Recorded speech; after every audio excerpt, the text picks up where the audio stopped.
sandbar talaga, it completes everything eh, sa budget namin. Yun talaga yung ano, pulido talaga yun doon. Tapos, mag-enjoy ka talaga pag ano. So, at saka may CR dito. So, yung water na 40 pesos, feel ko pag pangbanlaw sa'yo, sulit na yon. So, ito overnight lang kami dito. Pero, tomorrow, so kasama na yun sa budget yung breakfast and then lunch bago kami umalis. So, alam mo yun, dapat high tide din kasi sobrang layo nung ano, yung area na pwede mong lakarin. So, enjoy lang tayo. Huwag tayong ano, still, 'di ba? Social distancing protocol talaga ngayon 'yun. Pero alam mo 'yun, may makabisita ka dito tapos ano, parang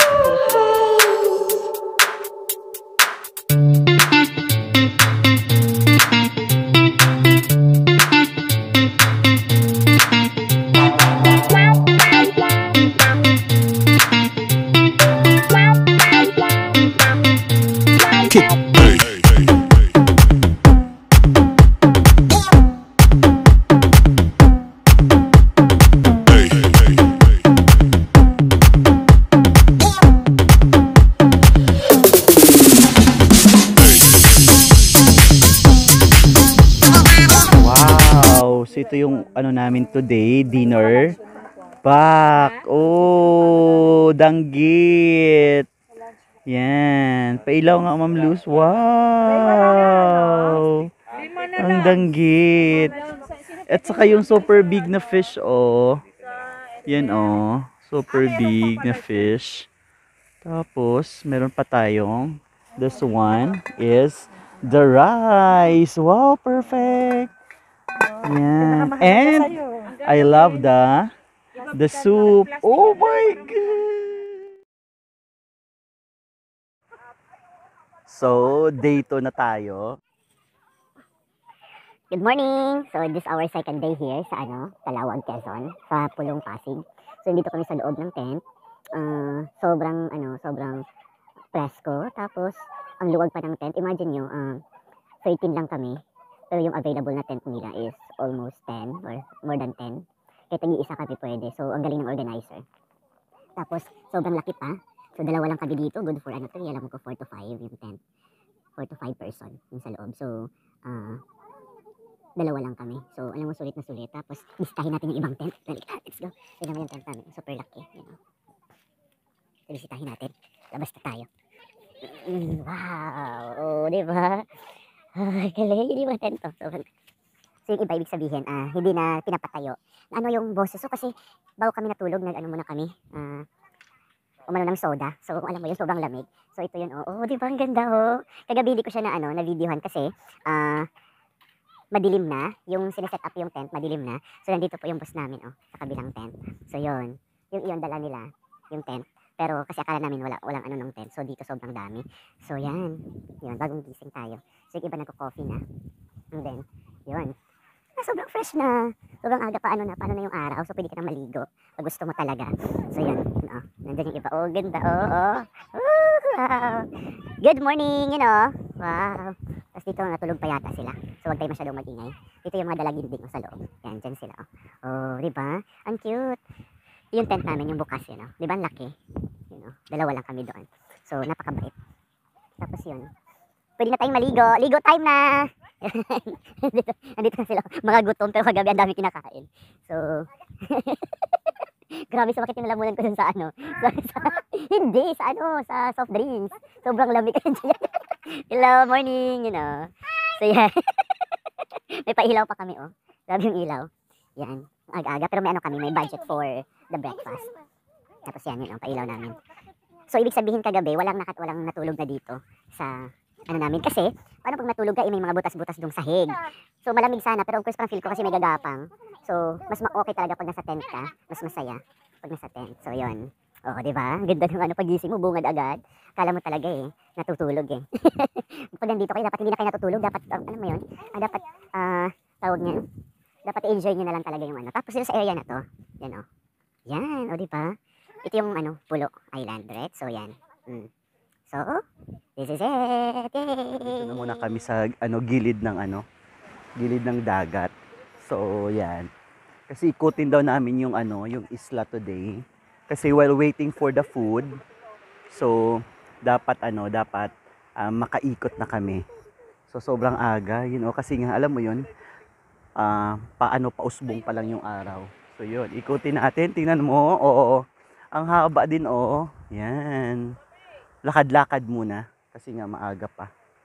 So yun, enjoy muna natin. Pero yung makasama namin mga dalaga, yung isa-isang tent, nagulat kami, wala na sila. Kasi pala, nag-ikot-ikot na rito. Nandoon na sila, oh. Yan, oh. Wow, sobrang fresh pa. Ang aga. Naglakad-lakad lang kami. Yan. Yung hampas. Oh, ang sarap pakinggan, napaka-refreshing. At saka yan. Yun, so ikutin na muna natin. Diba? Oo. Andun na yung makasamahan namin. Sila yung magtutour namin. Dito. O, tingnan mo ang haba din dito. Yan, oh.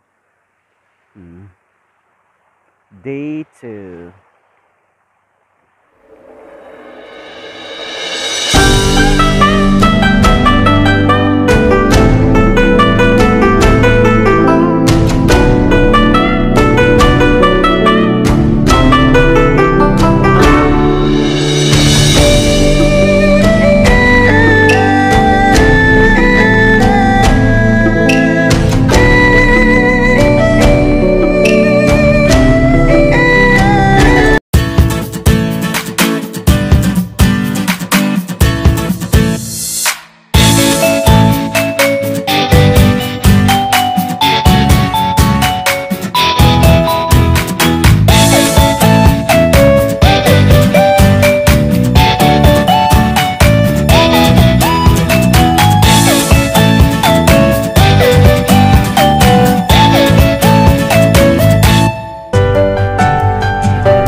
Na tayo sa mga bakawan kasi ang dami, ang ganda, sa area na to, para siyang Embarcadero type pero may mga bakawan lang. Sa Embarcadero kasi mga black na siya, black part lang, pero dito may black, tapos sobrang buhay, sobrang buhay yung sa bakawan. At saka dami mga mga shells ng mga maliliit, ang dami. So nakakatuwa pag dito kayo mag-iikot, 'di ba? Ang puti din naman. Tapos hindi pa siya na talaga na develop masyado. Kasi yung tent dun sa harapan lang at saka yung mga cottage na 'yon. So walking ng morning, ganda. Pero of course, pag gusto mong maligo ng sobrang aga, pwede rin naman, lalo na ito sa area na to. Yan, nag-enjoy sila while naglalakad. Lalo na pag medyo nag-enjoy. Naka-enjoy dito.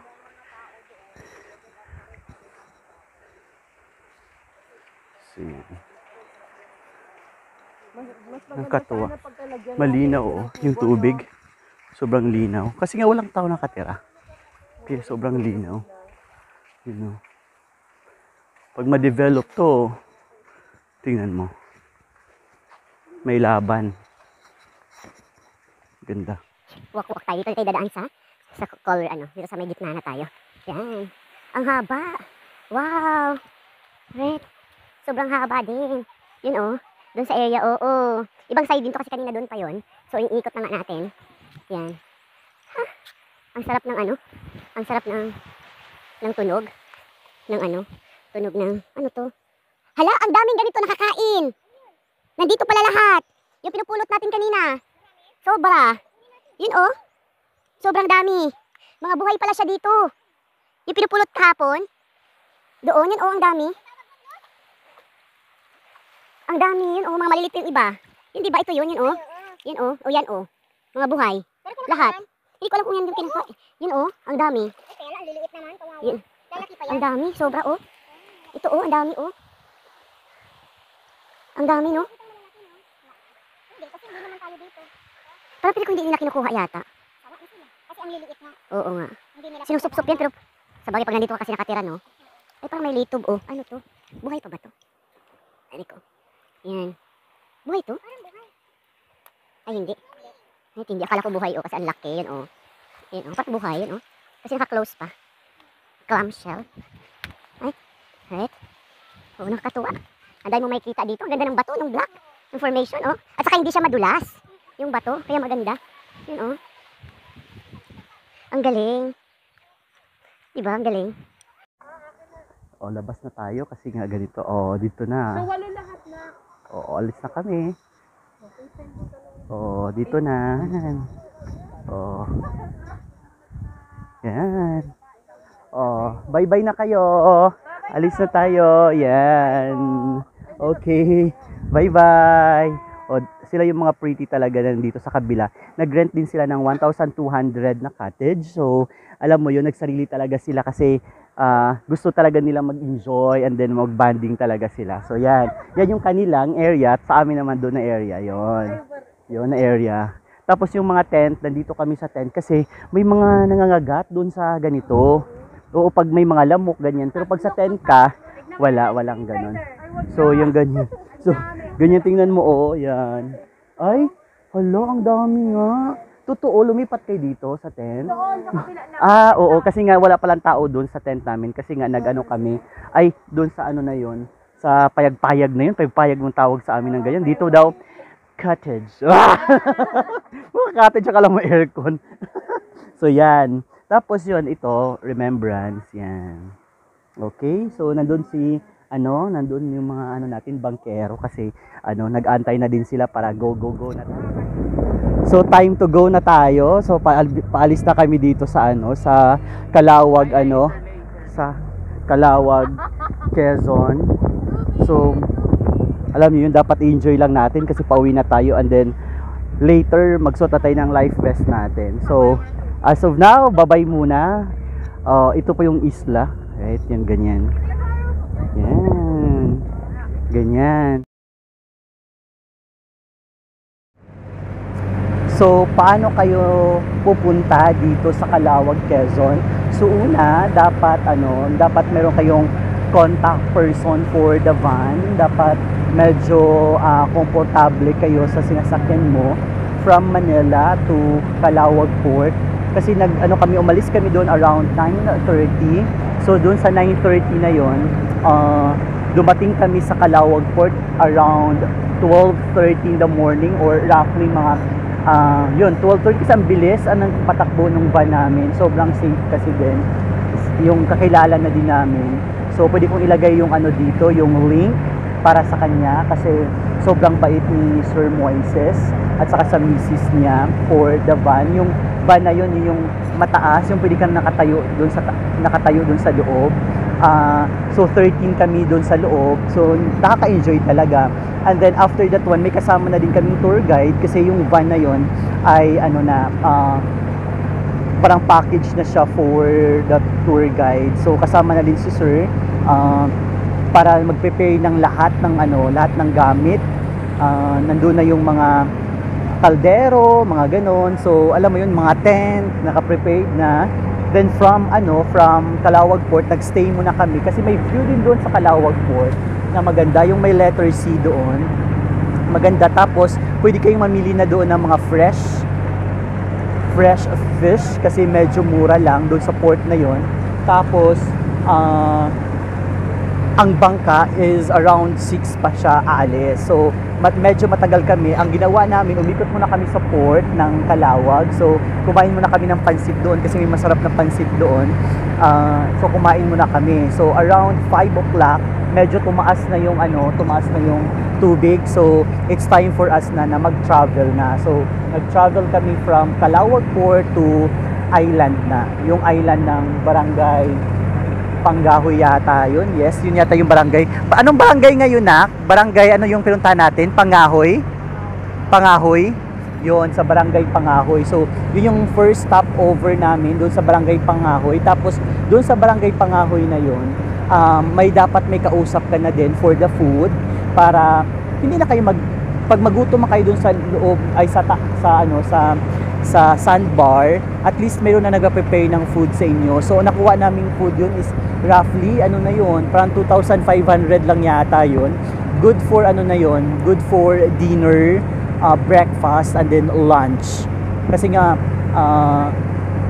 yung bit naming food Friday, right? So yung Friday na food ng morning at saka afternoon, yun yung kinakain namin pagdating doon sa island na yon, sa Pulong Island. So ay Pulong Pasig, right? Doon kami kumain ng lunch, right? So yung dinner pinaluto na namin. So alam niyo yun, sobrang lang talaga, at saka sobrang amazing yung sobrang haba ng sandbar. So first time ko talaga makita ng ganung kahabang sandbar. So nakaka-appreciate, alam mo yun, na-appreciate ko talaga sa mga compared sa ibang napuntahan kong mga place. So sana if you do have time to visit here sa Calauag, Quezon, especially sa sandbar ng Pulong Pasig, alam ko talagang ma-appreciate niyo yun pag maglakad kayo. Tapos bring canopy na lang din pag mayroon kayo, lalo na pag marami naman kayo, kasi pwede naman siyang ilagay doon sa mismong sandbar para hindi kayo mainitan. Enjoy na lang din kayo. Tapos yung contact din kasi namin, may andaming tent, so we stayed na lang doon sa tent na yon nung nag-overnight kami. So alam mo yon, napaka memorable na experience. Sobrang accommodating yung mga tao. Kung mayroon man kayong mga doon, yung mga bayad ng feel ko sapat lang din sa effort nila. So again, God bless sa lahat, and I'm hoping you enjoy watching this video. God bless everyone. See you around. And I'm hoping na kayo mag-like and then share. Then of course, hit the notification bell for my next video. Thank you so much. God bless everyone.